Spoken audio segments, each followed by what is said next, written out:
Hey guys, this is Kaiju 2014-117 signing in, and it's time to nut up or shut up.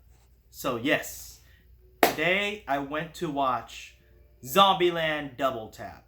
So, I'm not gonna go into spoilers, but maybe just a little bit. Maybe I'll give you a warning heads up because I got a lot of stuff to talk about this movie.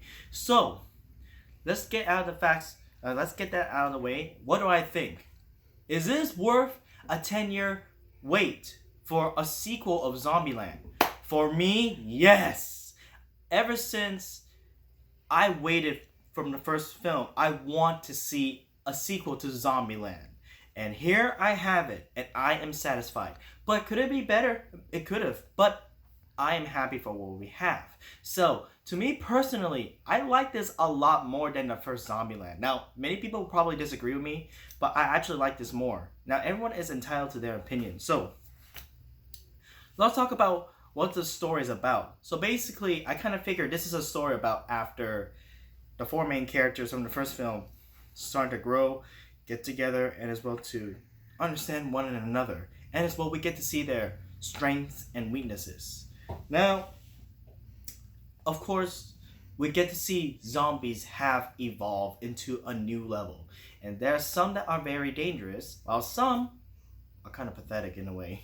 But that's the funny part about Zombieland, because Zombieland is basically having fun, doing some crazy stuff, and all those things. So, let's talk about the character development in this film. I like the character development for the three main characters. Now, I like Tallahassee, Columbus, and Wichita. Is it Wichita? Oh gosh. Oh my gosh, I'm losing myself. But anyways, no, sorry, it's Wichita. Sorry. Anyways, those three main characters have good character development in here, and I feel like this is understandable from their point. However, Little Rock, I thought she would have some good character development since the first film did introduce to her, and then we get to see how she's growing a little bit and how she acts. This one, I feel they lack her character development in this film, so that's one thing I'm kind of disappointed, but 100% not, because I kind of feel Little Rock is not too important, but she is still important in a way. But overall, this film is good. I enjoyed the heck out of the film, and as well, I like the new styles of killing the zombies, and as well, I like how there's some zombies that evolve and some zombies that are not. So, if you guys want to see a zombie film for a Halloween night, definitely go watch this one. I'm giving this movie an 8 out of 10. So I'm pretty sure I gave the first one an 8 out of 10. Now, as much as I like both the films, I feel this second film could have been more. Introduce something a little bit more for Little Rock. I mean, there's some character development I feel that she should have grown, but it's not really much since most of the screen time is with Tallahassee, Columbus, and Wichita. But unfortunately, not. And if I'm saying the person's name wrong, Wichita, which her real name is Krista, Krista, I believe, yeah, then please, you can comment down below, just try to help me fix the name as much as you can. But basically, I'm talking about Emma Stone's character. But anyways, guys, I do recommend watch this film. This film is a fun time. You guys want to watch some killing zombies with style? Watch that movie. You guys want to see some laughs? Doesn't matter how bad the jokes are or some of the jokes that are hilarious, go watch that. And especially if you want to see some new types of zombies, definitely watch this movie. I highly recommend it for you guys. Now, I will be talking about spoilers. Why I want to talk about spoilers? Because I want you guys to be... So we can discuss like what are some things that I like about and what are some things that could have been improved and what are some things I don't like. So, spoiler section is coming up in 3, 2, 1. If you do not want to be spoiled, please leave. If you want to stay in here, stay to this video, watch the spoilers, welcome to the spoiler section. So, let's talk about a few things what I like about naming the zombies. So, we got the fat dumb one called Homer. Basically, is a Simpsons reference. I like... It kind of does look like a Homer, because basically, you know how Homer is a complete idiot most of the times. And of course, we have, when there's some dumb zombies, we also got some dangerous, smart zombies. And they call them the Hawkings. Basically based from Stephen Hawking. So I was like, ooh, it's kind of dangerous. That sounds kind of serious too. And of course, they are pretty intelligent. But there's another one is called the ninja, which they are the silent and stealthy types. Honestly, I feel they should have been called the predators, since they are staying hidden and intact at their prey. That's what they should have called. Now, about that, the ninjas were barely even mentioned into the film. They introduced it, but barely seen it. Maybe there are some scenes I feel that they should have, but I don't think they introduced the ninjas that much. They only present some of the basic zombies, which is the Hawkings, the regulars, and the fatties, homers. Now, there is one more type of zombie that is even more dangerous, and it's called, here's the funny thing, it's called the T-800. Yes, you heard it, T-800. It's basically the Terminator. So why is it called the Terminator? So basically, you know what the Terminator's objective is, right? Their mission is to complete the mission, regardless if they complete it or not. If they complete it, they complete it. And the only way to stop them from completing it is you actually have to terminate them or destroy them completely. Same goes with this new zombie, the T-800. Basically, you shoot them in the head, they still come back. So you gotta fully destroy the brain in order to fully kill them. Unfortunately, every single shot you shoot in the head, they still keep coming at you. So that's how tough it is. Kind of like how the Terminator did in the first movie, when the T-800 tried to attack Sarah Connor, but the only best way is you actually had to destroy it and shut it down. So that's how it is. And a zombie will not stop until it eats the flesh of the brains. Now, also I get to see, the only thing I like about the film is of course the comedy and then their duels. And especially I like some of the characters like Madison. She is good at being super dumb and annoying. But then again, I kind of feel like she's intending to do that to bug the crap out of them. And then of course we got Berkeley, who is like the chillest person and who does, well, weed. Fortunately for me, I'm not that kind of person, and I don't want to hang out with anyone with that kind of standards. And I'm not saying that everyone is super bad. I'm just not that kind of person, just to let you guys know. But anyways, oh my gosh. When it comes to Little Rock's character, I just don't feel that attached. The only couple characters I'm attached is Tallahassee, Columbus, and Wichita.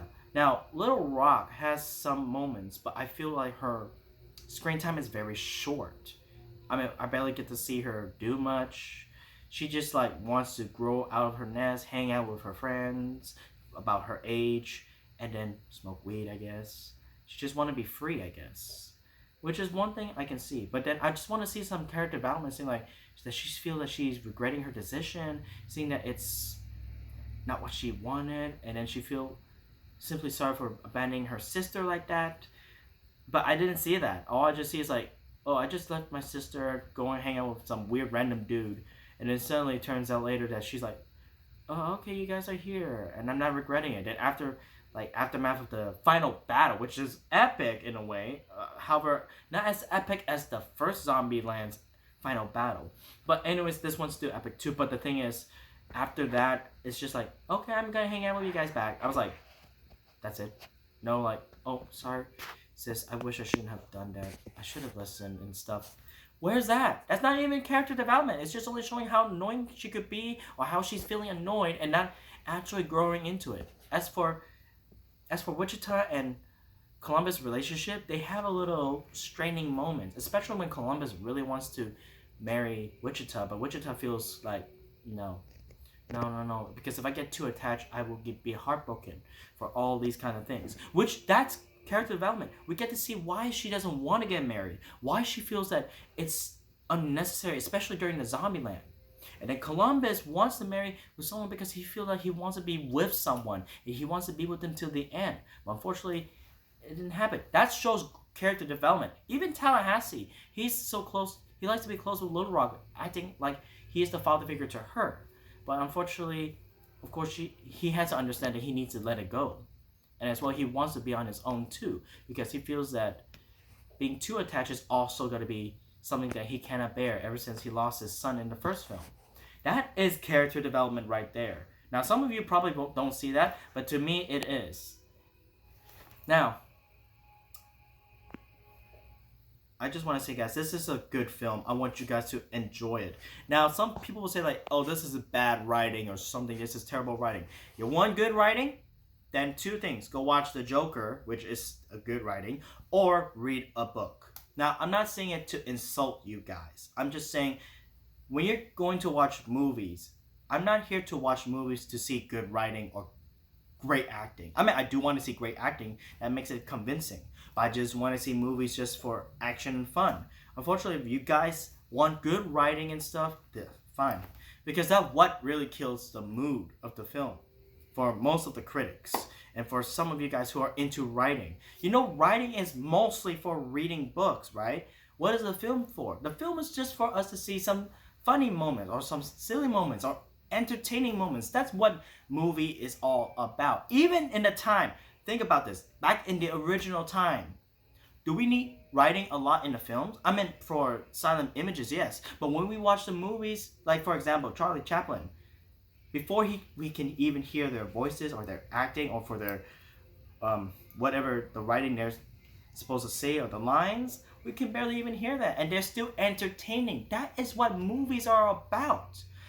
Don't let critics ruin the idea for us to have fun. Don't let anyone who are into those kind of movies, like saying like, let's watch movies that's all about writing and stuff. No, watch movies on your own entertainment. Like me, I like Godzilla because I like the action of the monsters. Some of the characters I actually like were funny, and some of them that I feel like they were so kooky and silly, and that it's people feel unbearable. That's not what I'm here for. I just want to have fun. And if you guys are not having fun, then you probably are out of luck.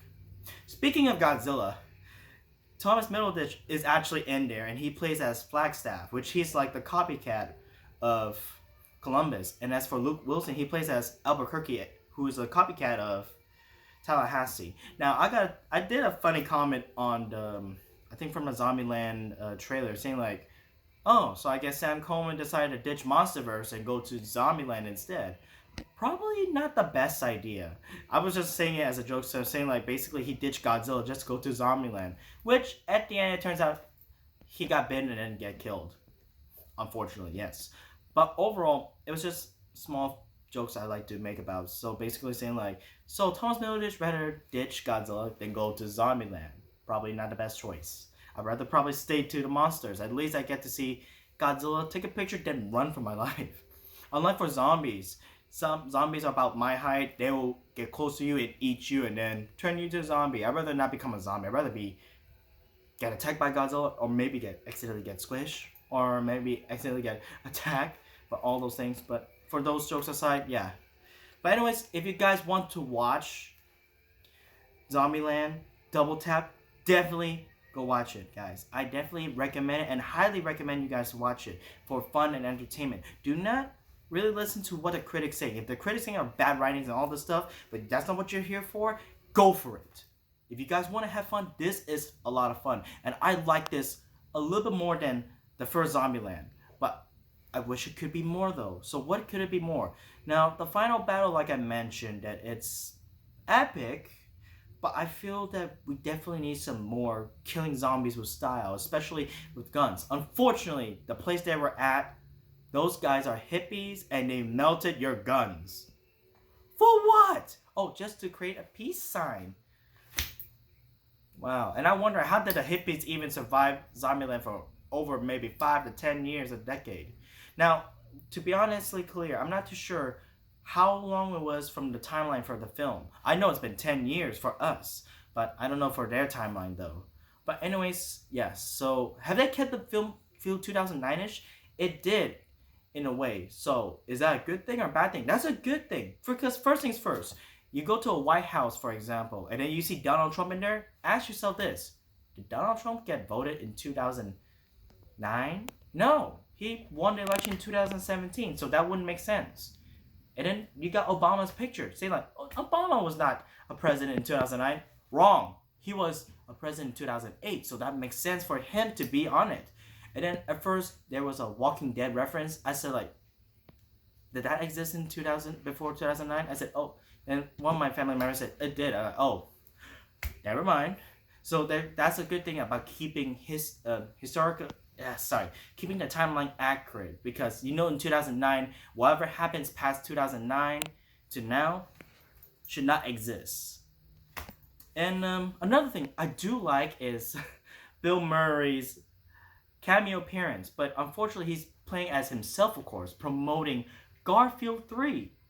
Unfortunately, Garfield 3 is kind of canon into their universe. I kind of wish to see that, but then again, Garfield 1 was okay. Garfield 2, I like it and enjoy it, but then I was like, it was okay. I don't know, maybe we're safe from Garfield 3. Maybe it just probably remains in Zombieland.